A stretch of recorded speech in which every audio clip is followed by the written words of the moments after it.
Welcome to my new podcast, Kiss My Analytics. I'm your host, Portia Hackett, and it's nice to meet you. My podcast is going to be about my experience as a social media manager. Kiss My Analytics is my company that I created, and the reason it's called Kiss My Analytics is because I want to empower those working in social media marketing and just in the marketing industry as well, particularly Black and brown women, but I'm here to inspire everyone as well. And I wanted to empower them with that phrase so they can focus on their goals. One of the big things about working in social media marketing or being a social media manager, to be honest with you, is that you spend a lot of time explaining yourself over and over and over again, which you lose time in terms of doing other things that are way more important, having to explain all of these things more than once. There's nothing wrong with clarifying anything. However, if you spend all your time with explanations, you actually won't do much actionable things in terms of getting your work done and being able to move forward. So I created Kiss My Analytics because I want people to focus on the goals, literally telling them, kiss my analytics. So what's today's episode going to be about? So today's episode, I'll talk to you about my experience as a social media manager in terms of how I became one and what tips that I can offer you to become one as well. Because I don't know if you've heard, but a lot of people have a lot of different ideas of how you become a social media manager, but the reality is there's no set path. But there are specific things that you need to have as a social media manager that I think will make you more equipped, but it also allows you to pivot to do other things because social media managers, they do a lot of different things. So it just depends on what are your strengths, what would you like to do, and what would you like to focus on. And then if you want to pivot, you can figure out, you can learn more and you can take some of that same information, some of those same skills and move it into something else, which is what a lot of people do. A lot of people are wearing more than one hat these days. Hey, so actually I forgot to define what a social media manager actually was, so I'm gonna slide this clip in. So a social media manager is someone in general who is the voice across all your social media channels. Normally they're in charge of content creation, strategy, depending on how your company works. For smaller companies, you're probably doing the social media strategy. For much larger companies, there'll be multiple people working on social media. So that's kind of just the gist of it, but it's up to you to define what a social media manager means to you and in terms of what channels, what platforms, what's your specialty, because a lot of people think social media managers do everything, including, research, not just post and content creation, video editing, in terms of the analytics, in terms of just putting all of it together, influencer marketing, and not everybody does everything. So let's start with my experience. So I first learned about social media through, honestly, I was writing blogs and I started working with a really small company, a really small startup. And I was in charge of their blog and their social media. And I had never really done that before. I had done freelance blogs and things like that. And I had been working on writing because my degree is in English. But surprisingly, I never thought I'd get into social media. However, I just became more and more intrigued. I love the idea of having conversation and the engagement and what could come out of it. So I was very fascinated with that and connecting with people. So I started learning a little bit more about it, but it wasn't until I wanted representation in terms of a company I am working with. I won't name the company because we're going to keep that separate, but I will talk about my personal experiences. But I wanted to see representation because there wasn't Black representation. There wasn't BIPOC, specifically Black representation I was seeing in the marketing and a lot of things. And there was no one who actually could run social media. So I started asking everyone I knew, friends, acquaintances, other people who are in the industry or similar industries. I asked them about video production. I asked them about different tools and software and training programs. I mean, I was just a sponge. I wanted to learn everything I could from people who were good at specific things. I didn't necessarily ask random people because I don't recommend that. I think everybody can give you their own input and you take what's for you. However, I think the most important thing is to, when you start in this field and as you continue, you always need to be a sponge. You always need to keep learning, and you have to be incredibly adaptable. That is a big thing in this industry. Everything constantly changes on the fly, and you just have to be ready to roll with it. But you also have to have your core in terms of what are you doing, why are you doing it, and what is your purpose? Who are you trying to reach? Because a lot of that may not necessarily change unless you're working with a company and they shift gears. But if it's your company or if you're working with a smaller business, chances are they're usually going to stay within that industry, that niche, for the most part. There's always crossover, of course. But yeah, so I started doing that. And one of the biggest things that I did was I searched online and some videos came up, and I kept looking for other people who worked in the social media marketing industry and who I resonated with. And very few looked like me, to be honest, when I got started.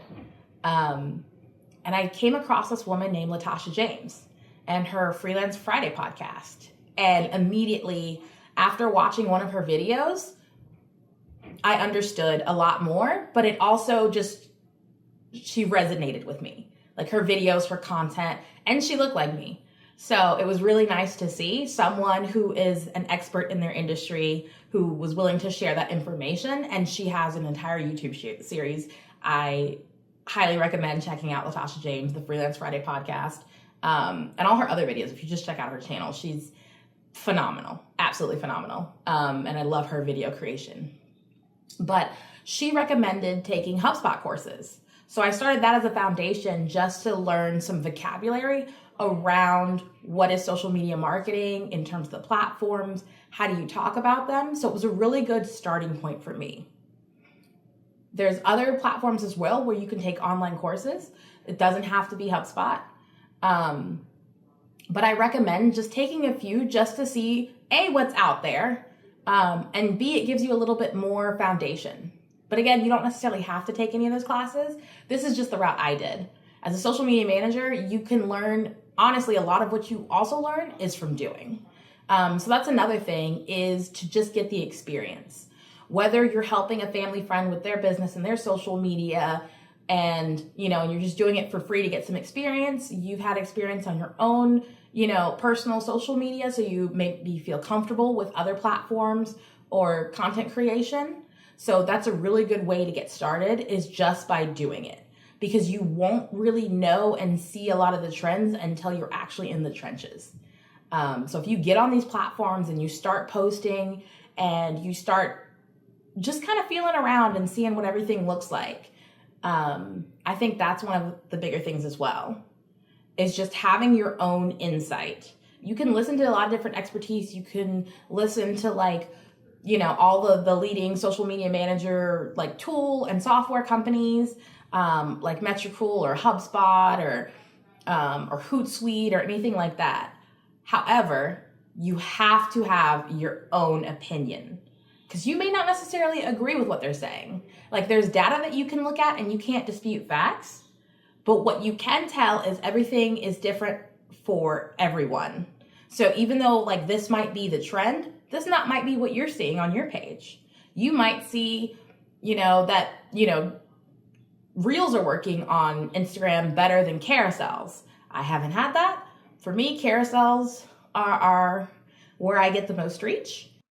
Anyway, that's how I started as a social media manager. I just started taking everything in. It was not too long after I finished college. I graduated with a degree in English and a minor in anthropology, which didn't necessarily translate to social media for me. I planned on being in a completely different industry, but life takes you in different places, and go with it. Follow your passion, because that's what I did. So those are some of the things that I want to share in terms of how I became a social media manager. It's more of the abbreviated version. But if you have any takeaways from this, take away that you need to be adaptable. You need to learn. You need to be always willing to learn. And you need to be able to have your own opinions, to formulate your own opinions. And to do that, you have to have enough knowledge. You have to have enough knowledge and enough experience, which you will get on the journey.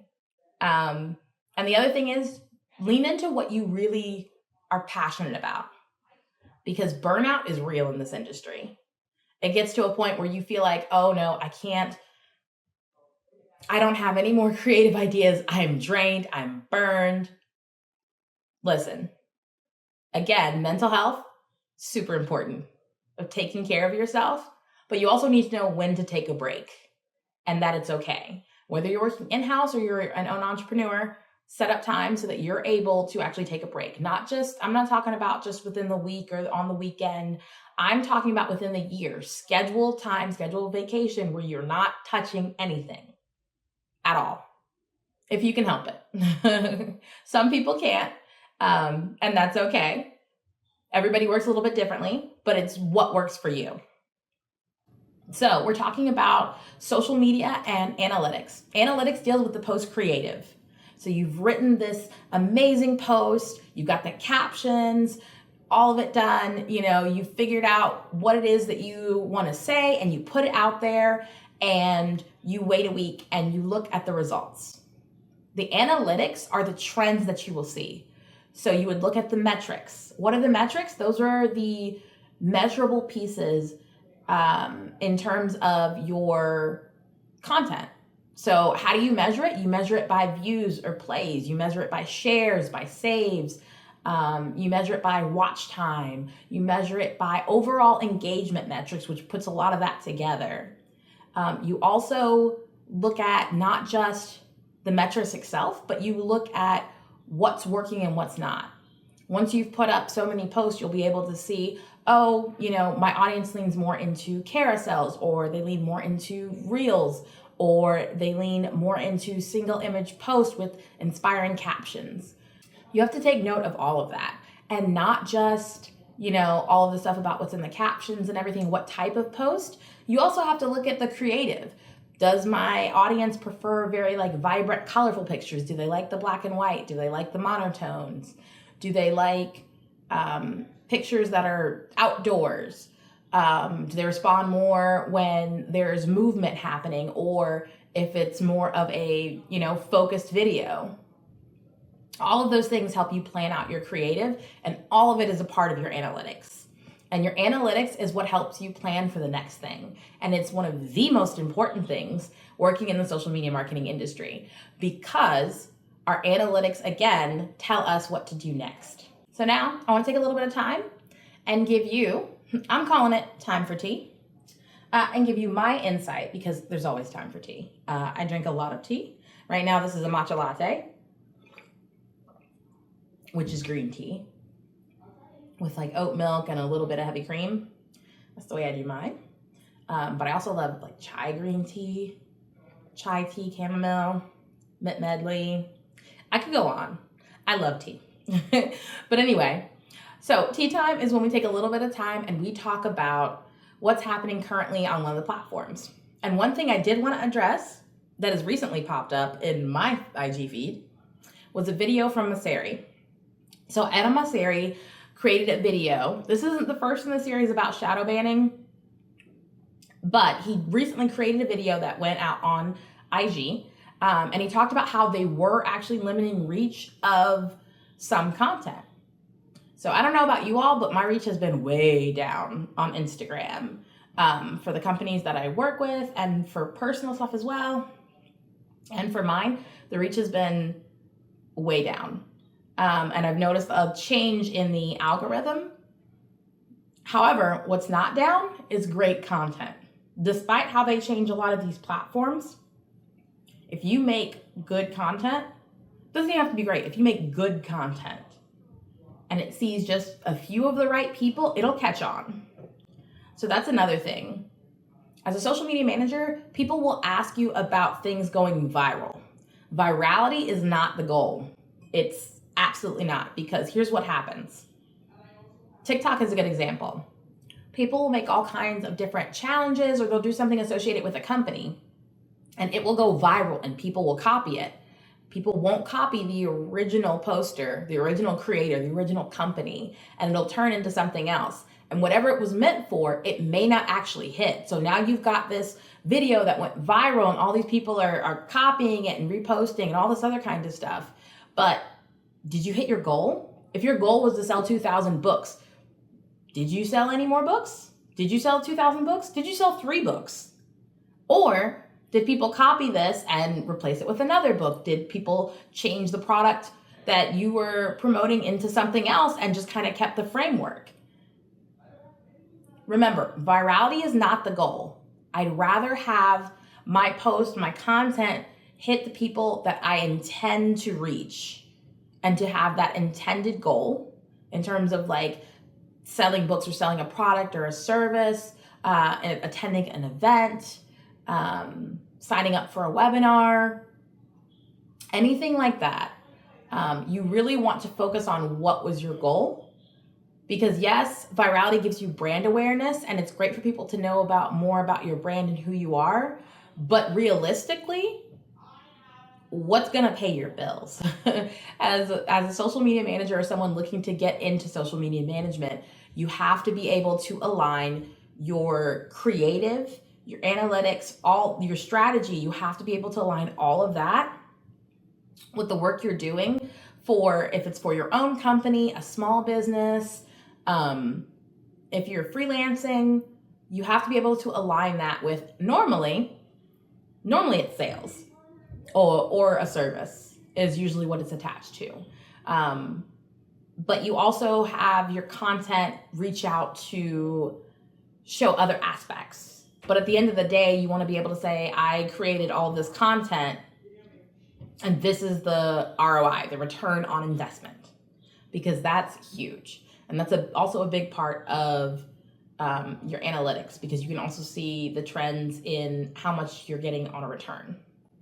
And so you always want to focus on, you never want to lose focus. Okay.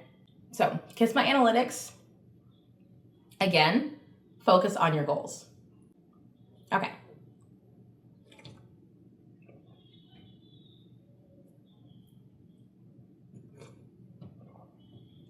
All right, tea time is over.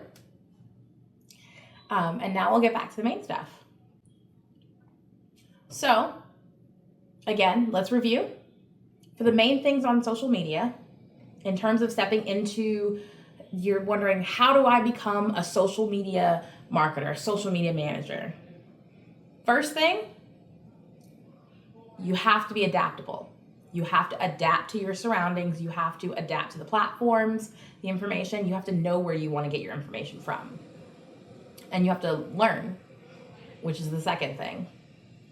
You have to be willing to constantly learn, comprehend, and evolve.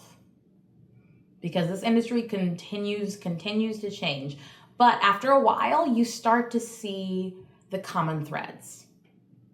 So I will recommend I'll recommend a couple different things. One thing I didn't mention in social media marketing that you absolutely need to have, storytelling. Why is storytelling important? Because that's how you reach people.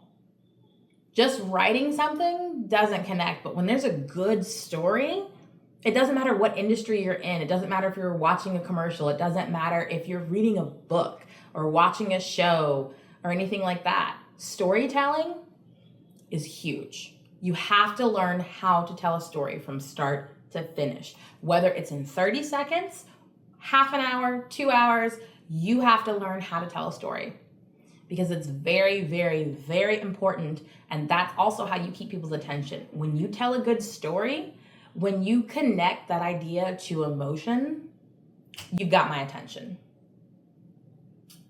I mean, for example, if you look at on YouTube, when Cat Williams' interview with the Shay Club went viral, it was a 3-hour interview and people were saying, oh, no one wants long content anymore.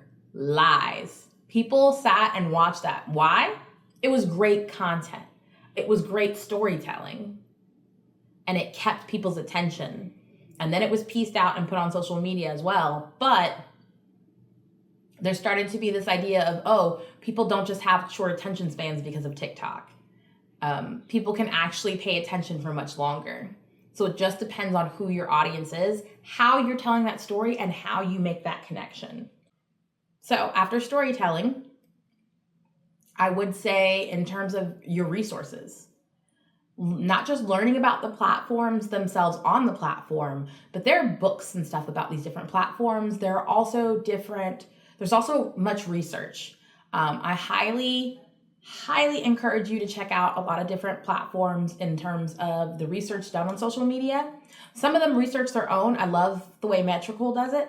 And the reports that they put out are just fantastic, and it's based off of their own users' experience. So it's really spot on, to be honest with you. I'm a big fan of Metricool. And if they ever want to sponsor, holla at your girl. But yes, there's websites like Pew Research, which is a good one that talks about the different platforms and how they're changing. That's a good one to really reference and to just get a feel of. Statista, and there's a bunch of different other ones as well. But Pew Research is one of my big ones that I personally like to use. Because again, coming from an English background, you've got to have a reference. Always have a reference. Always make sure you know what your reference is. But it's amazing how much you can learn. And one thing that I will talk about more in later episodes are how these different platforms evolved. I'm very interested in how they started and how they evolved, because the way these different platforms and apps have been created to hold our engagement and how that data is used, it's going to give you really good insights on how you should position your content and your post and your business or the business that you work for. Because you'll have a better idea of being able to see, okay, these platforms are made for engagement. They want people to stay on, and I want people's attention. How am I shifting to align with that without knocking me off my core? That'll be a really good one. And one book I do recommend is Gary Vaynerchuk's Day Trading Attention. So if you haven't read it, I think it's a must. It talks about how to build your brand and sales and get people's attention. Because one thing I think he's done really well in terms of being able to see the shifts in those trends and focus on where the attention is. I think it was maybe not even 20 years ago, maybe I want to say like 15 years ago, he was talking about online shopping and how they're doing it in a lot of different Asian countries. Like you'll see Naver in like South Korea and all of the different like the social shopping on like China and Chinese apps as well. And basically the shift was towards live shopping. The Western world is just catching up. And so that's going to be a big thing in terms of integrating of what happens next, because as we see more of these platforms evolve, like, you know, Meta VR and things like that, and people having like the VR glasses and all that kind of stuff, we'll see much more integration. So social media will appear differently. Right now, not everybody, but majority of people are on a laptop. But more so, we have cell phones that are more powerful than laptops at this point. I'm actually shooting this video on my cell phone as a point because it's got a good camera. And it's actually more powerful than my current laptop, which is saying something, but it's okay. So anyway, now that we've kind of gone all over the place.